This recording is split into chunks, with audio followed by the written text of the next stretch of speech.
Oi, gente linda!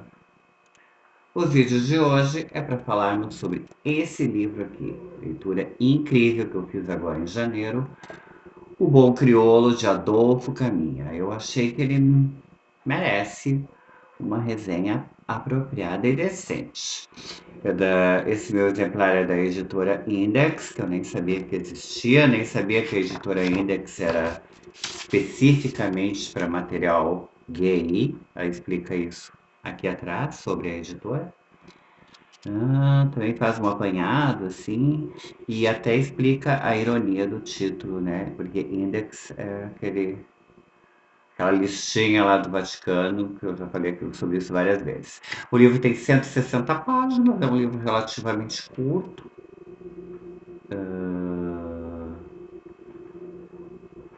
É um livro relativamente curto. Eu levei pouco tempo para ler e é um livro incrível. É um livro maravilhoso mesmo. Como eu estou sem o meu caderninho de anotações, eu tive que fazer essa porquice aqui, ó.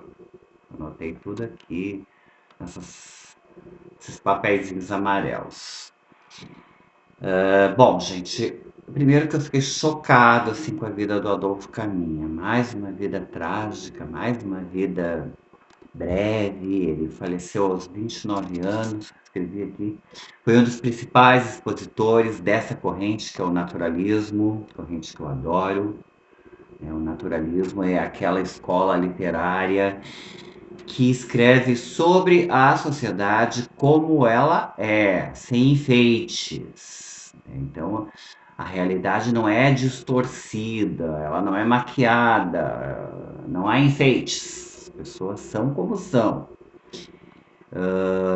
O Adolfo nasceu no Ceará, na cidade de Aracati, em 1867, e faleceu no Rio de Janeiro, quase 20 anos depois, em 1897. Ele morreu de tuberculose. Eu também percebi que a tuberculose era comum na época, levou muita gente boa e era considerada meio que uma doença romântica. Agora me explica como é que tuberculose é associado com alguma coisa romântica. Eu quero distância, viu? Bom, esse livrinho foi publicado em mil... Livrinho não, esse grande livro foi publicado em 1895, 2 anos antes da morte do Adolfo Caminha, e foi recebido com verdadeiro escândalo, não pela sociedade, mas pela crítica. Eu encontrei o seguinte escrito: foi recebido com escândalo pela sociedade, não, escândalo pela crítica e silêncio pela sociedade. O contrário teria feito mais sentido para mim. Silêncio pela crítica, do tipo, não aprovamos, nós não vamos dizer nada. E escândalo pela sociedade, que realmente se escandaliza. Mas foi o contrário, né?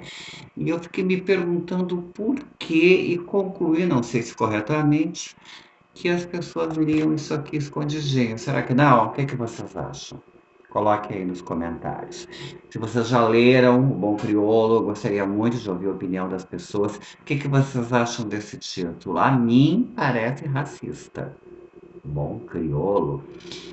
Mudaram o título da Agatha Christie, que era o caso dos 10 negrinhos. Esse título foi mudado porque foi considerado racista. Mas o bom crioulo, a palavra crioulo, pelo menos aqui no sul, tem um significado bastante racista. Mas depois eu também compreendi, lendo o texto, que seria impossível mudar o título sem prejudicar a história, porque o tempo todo ele é chamado assim. Era o apelido dele, né? O nome dele mesmo era Amaro. Amaro, que vivenciou tudo isso. Ele tinha nome, o nome dele não era Bom Crioulo. A história se passa, apesar de que em 1895 a princesa já havia assinado a lei que libertava os escravos. Mas a história se passa, segundo o autor, bem antes da abolição da escravatura. E ele era um cara assim que ele não aceitava de maneira nenhuma a falta de liberdade. A liberdade era uma coisa muito importante para ele, muito. fundamental na vida, como é na vida de todos nós, né? Mas outros escravos eram mais submissos, acabavam se resignando, e ele não. Ele não, ele estava disposto a qualquer coisa. Ele era um homem fisicamente forte, possante, né, acostumado com trabalhos braçais e não teve dúvidas. As minhas gatas já começaram. Não teve dúvidas. Fugiu lá, trabalhava numa fazenda, se eu não me engano, de café. Fugiu e passou dificuldades no mato, perseguido por cachorros, e dormiu no mato e não sei mais o quê, mas até chegar ao Rio de Janeiro, onde ele então conseguiu ser aceito na Marinha e sem perguntas. Eles logo viram do que se tratava, né? Um negro forte que aparece do nada só pode ser um escravo fugido. Mas eles viram que ele ia ser útil, que ele era forte fisicamente, né? Que ele ia ser bom assim para carregar coisas. Então ele foi logo aceito na Marinha e tudo bem.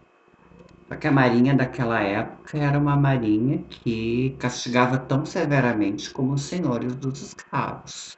Tudo que eles percebiam assim que estava em desobediência com o serviço da Marinha, eles castigavam fisicamente, com chicotada. E já começa a história assim. E descobrimos que ele foi chicotado e aceitou, se eu não me engano, 150 chibatadas, até o ponto que machucaram o rim dele. E aí foi onde ele gemeu, porque o cara era forte. E aí quando ele gemeu, daí eles mandaram parar, né? E daí descobrimos que ele estava sendo castigado porque ele bateu num outro marinheiro que havia provocado, que havia ofendido, de alguma forma, humilhado o Aleixo, que é a outra ponta da história de amor dessa narrativa, né? Descobrimos então que o Amaro ele mudou completamente depois que ele conheceu o Aleixo. O Aleixo era um rapazinho de Santa Catarina que foi. Vem cá, Salomé. Salomé, ela tá com ciúme da Jerusa, porque somente a Jerusa foi apresentada. Tá, Salomé, pronto. Ela é um pouco mais tímida que a irmã. Deu? Agora some daqui. Papai tá trabalhando. Eu até esqueci o que eu estava falando. No começo, quando ele entrou para a Marinha, ele foi aceito, ele amou, ele adorou, porque aquela vida ali, vida marítima, no meio do mar, hoje aqui, amanhã lá, e no meio do oceano, era a vida de liberdade pela qual ele sempre ansiara. Mas o ser humano, ele tem uma característica, ele nunca está satisfeito. Se ele quer chegar em B e chegar realmente em B, ele vai querer C e D e assim por diante. Foi o que aconteceu com o nosso Amaro. Ele já não estava mais tão satisfeito. E aí foi quando ele conheceu o chamado Aleixo. O Aleixo veio de Santa Catarina e ele era exatamente o oposto do Amaro.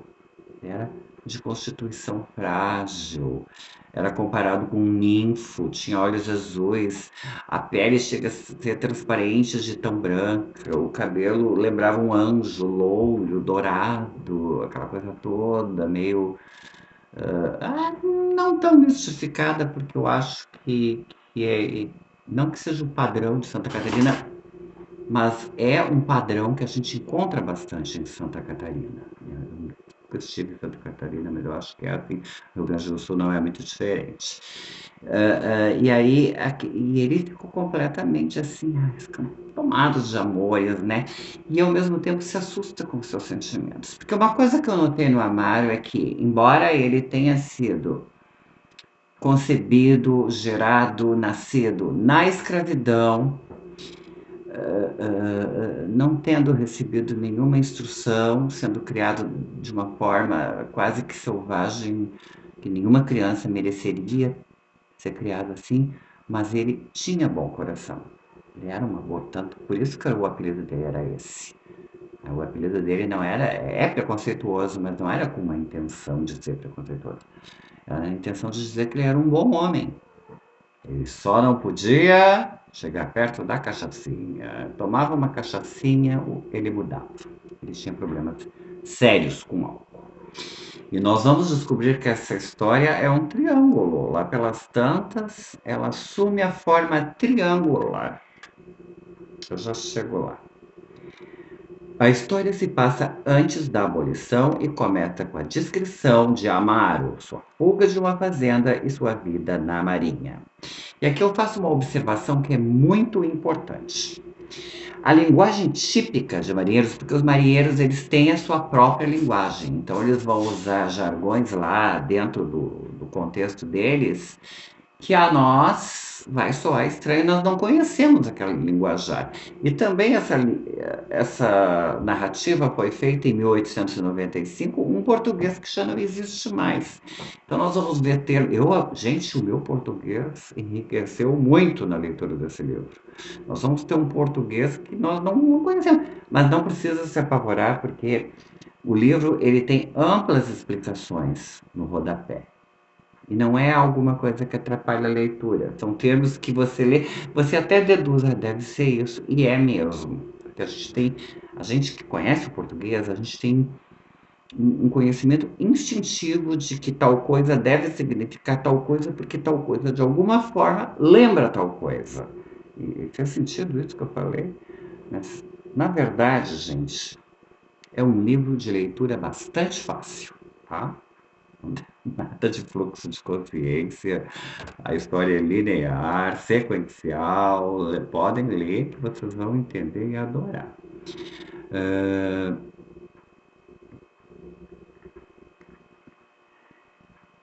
bem, a partir do capítulo 3, as cenas elas são descritas explicitamente, foi um dos pontos que eu mais gostei do livro, né? Tudo, explicitamente, mas não de uma maneira pornográfica, é uma história homoerótica, não pornográfica. Existe uma tênue linha que separa o erotismo da pornografia. Não tem pornografia, não tem. Mas assim, eles deixam claro o que realmente acontecia entre esses dois. Eles deixaram muito claro, né? E no começo o Aleixo estava indeciso. Porque os dois, gente, e isso é uma coisa importante de se dizer, o Amaro, ele era um homem, como eu disse, bruto de uma certa forma, um diamante bruto, mas não embrutecido. Ele tinha muita emoção e muito sentimento, só que ele não dava nome ao que ele sentia. Eles não davam nome ao que eles tinham. Porque naquela época era aquela época. Ninguém falava homossexualidade, homoafetividade com a naturalidade de hoje.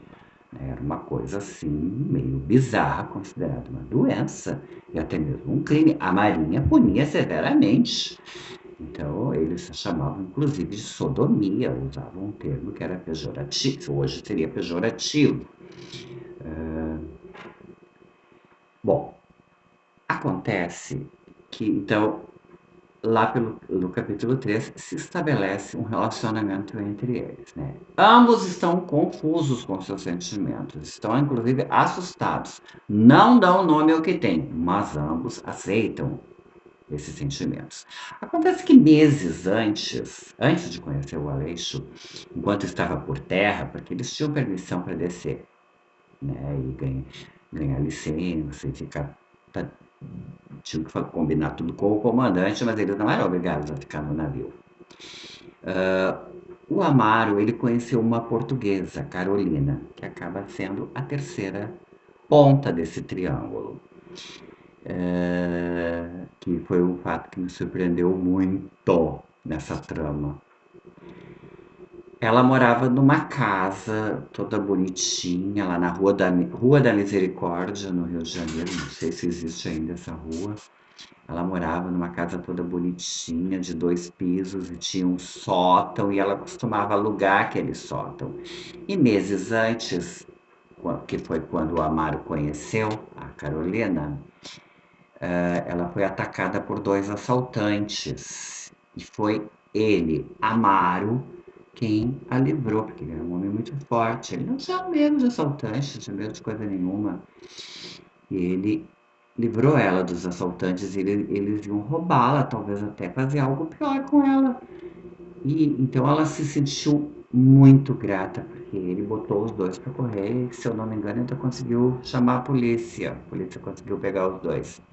Ou não, não lembro mais, mas ele livrou a dona Carolina. E ela se sentia muito grata a ele, né? Muito amiga dele. Só que depois eu descobri que ela não se sentia tão grata assim, que na verdade ela não valia nada, nada, porque ela começa a investir no Aleixo. A partir daqui não tem muito o que contar. O Amaro tinha feito planos, porque ele era, no fundo, um romântico, e ele tinha feito planos para ficar com o Aleixo. E foi falar com Dona Carolina, se podia alugar o quartinho do sótão. E ela imediatamente disse, mas é claro, aluga. E como ela era uma mulher que também era assim, acostumada com o mundo, como é que eu vou dizer? Uma mulher que trocou várias vezes de companheiro, então ela também sofreu muitos preconceitos, ela também era mal vista pela sociedade. Então ela não tinha preconceitos nem problemas com esses dois, né? Apesar de que ela achava meio estranho. Fazia brincadeiras do tipo, vocês vão acabar tendo um filho. É porque ela devia ouvir muita coisa do sótão, né? No fundo, ela era preconceituosa. No fundo, ela era. Porque na primeira oportunidade, que foi o Amaro foi transferido para um outro cargueiro, um outro navio, e o Aleixo foi deixado naquele, que era um navio menor. O Amaro, cada vez ele foi tendo um tempo mais reduzido, ele ganhou um comandante muito rígido, cada vez ele foi tendo um tempo mais reduzido para ir para a terra. E ele não conseguia se comunicar com o Aleixo, e com isso os dois foram perdendo o contato. E Dona Carolina, diabolicamente, começou a tentar seduzir o Aleixo, a tentar envenenar um contra o outro, né? E vai fazendo coisas, e a gente vai sentindo. Sabe quando você sente o cheiro de uma tempestade? Quando você sente que está se aproximando, as nuvens estão ficando escuras? A partir daqui eu não vou contar muita coisa, não, né? Num dos desencontros dos dois, o Amaro não resiste, toma uma cachaçinha, faz um escândalo, é pego pela polícia, chamam a Marinha severamente o castiga, severamente demais, porque daí eles o machucam e percebem que tem que levá-lo para o hospital. Ele fica no hospital por um bom tempo, cada vez mais ele está separado do Aleixo. Ele tenta escrever uma carta para o Aleixo, Dona Carolina intercepta. Então, assim, eu fui pegando, tomando ódio da Dona Carolina, eu fui tomando verdadeiro ódio, né? E ele vai planejando, e ele acredita que o Aleixo o esqueceu, que o Aleixo está com outro homem, que o Aleixo não o ama mais. E ele vai planejando a sua fuga do hospital, porque o hospital era quase como uma prisão para ele não podia sair de lá. E ele vai tentar voltar para a Rua da Misericórdia, ver o que está acontecendo e ver o que, que vai fazer. E a partir daqui eu deixo por conta de vocês. Eu gostaria muito que vocês lessem esse livro. O Bom Crioulo é um livro extremamente baratinho. No original é Bom Crioulo, não tem esse artigo, isso muda muito. Tá? Bom Crioulo e O Bom Crioulo não são a mesma coisa. Eu notei que não encontrei o original, a primeira edição, não encontrei nenhum exemplar, mas eu imagino que se existir por aí deve custar fortunas. Eu sei porque perto do Coração Selvagem da Clarice Lispector estava custando mais de R$ 2.000. E eu quase comprei, mas consegui me segurar, graças a Deus. E também agora eu vou começar a leitura desse aqui, que foi o segundo grande livro do Adolfo. O Adolfo escreveu dois grandes livros: O Bom Crioulo e Anormalista, capa horrível da Martin Clare. Mas a história eu acredito que seja muito boa. Tão densa e triste quanto essa, né? Que é a história de uma menina abusada pelo seu padrinho. Então é isso, gente linda. Espero que vocês tenham gostado. Espero que vocês tenham percebido que a câmera deu uma boa melhorada. Eu tive um problema técnico, graças a Deus já consertei. Peço mil desculpas. Os dois últimos vídeos estavam bastante embaçados. Eu quase deletei, mas aí eu percebi que o conteúdo ficou bom e bastante audível, então resolvi deixar. Um beijo no coração de todo mundo. Que vocês tenham uma ótima semana. E eu acredito que a gente ainda vai se ver em janeiro, porque eu estou planejando fazer mais uma resenhazinha. Ótimo fim de semana, um ótimo restinho de semana e see you later!